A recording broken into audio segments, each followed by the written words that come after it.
Bill was, I feel, was a very retiring type of bloke. He was a very generous man who gave a lot to the town in the early days.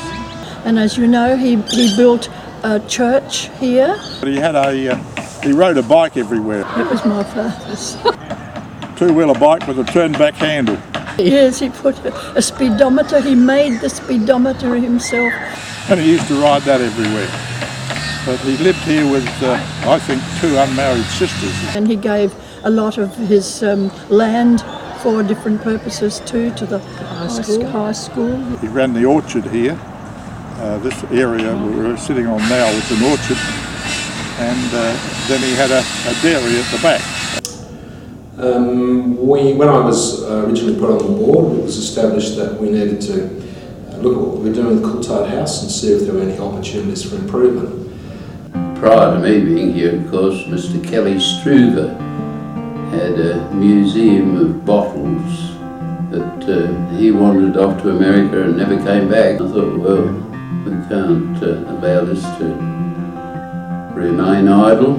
As happens with such things, people lose interest, and the takings were not sufficient to keep it open.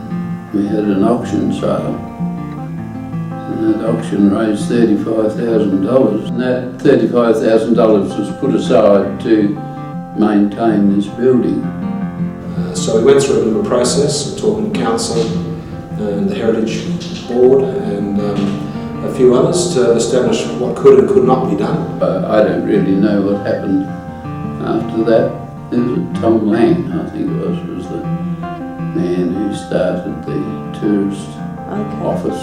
Yeah, during my time, back in the 90s, early 90s, I recall this building being occupied by the Barossa Valley Tourist Association, and they relocated from this premise, and because of the building, we needed to have someone housed here to take care of all the maintenance. The people who we selected was Apex Australia. We offered it to them on a peppercorn rental, with them looking after the maintenance of the property and the buildings itself. So we eventually all came to an agreement with regards to what could happen, and I was advised by Andrea Jalescu of the Heritage Group that we could apply for some assistance through the CITB, or the Construction Industry Training Board.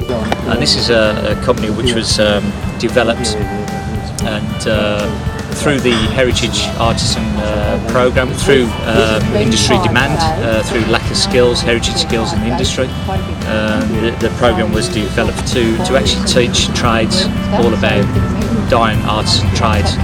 They would actually perform a number of the works that needed to be done. The CITB funded the programme and we delivered the programme. So that's basically how it was set up originally. So we all got together, worked out the scope of works.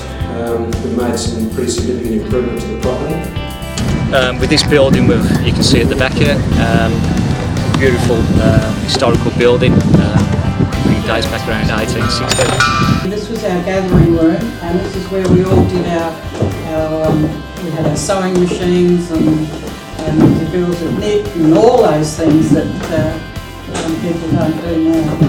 The dining room. Of course, we only just had a tiny wee little light there, but every night we used to have a formal dinner around the dining room table. The 6 of us girls, the original girls, had a painting night to paint the bathroom, and it was the most hilarious night. Did we have fun time that night, laughed our heads off. We would have somebody, it was like a guest speaker, wasn't she? Would come up and give us some hints on pottery and so on, and tell us things about it. But everything we had to do ourselves. The objective of the exercise was to get the place into a reasonable order so that we could look at tenancy. A lot of the timber work was rotten, so we replaced a number of posts at the front of the building to shore the building up, and we also replaced quite a large section of the balcony. And also the balcony railings doesn't comply with the building regs. So that's therefore raising the handrail to a metre height. We needed to take out the old mortar and we replaced it with a French Astia loam. So we had to rake it out to a sufficient depth to take in traditional lime mortar, just using lime and sand and no cement. And this enables the building to breathe properly and allows any moisture in the building to evaporate. The ceilings needed to be shored up and we did a process called lath and plaster. We taught the participants how to apply various techniques into stabilising the ceilings, and again using lime mortars with the introduction of horsehair, which they use traditionally. We've done a lot of cleaning up, a lot of painting. We also carried out some solid rendering as well to the vertical walls, again using traditional methods.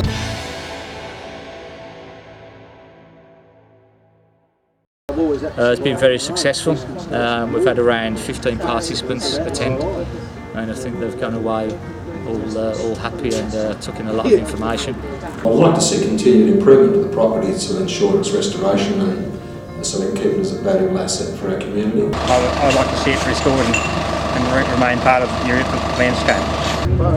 Hopefully there's still plenty of work to do on the building, so we might even organise another course sometime in the near future. Well, it should always belong to the community, in my opinion. I would have loved to have seen the library here. I'd love to see it being used by the community for functions and events.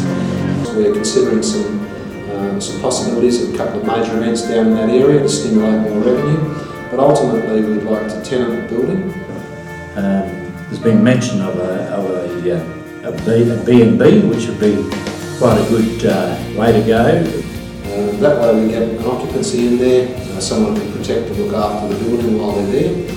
But it's important that it should be used, and that the people who do occupy it certainly look after it, because it is heritage. It's been an icon in the area for a long time. It's a heritage building and it's one of the initial major buildings in Newry. And it should never be taken out of the hands of the community.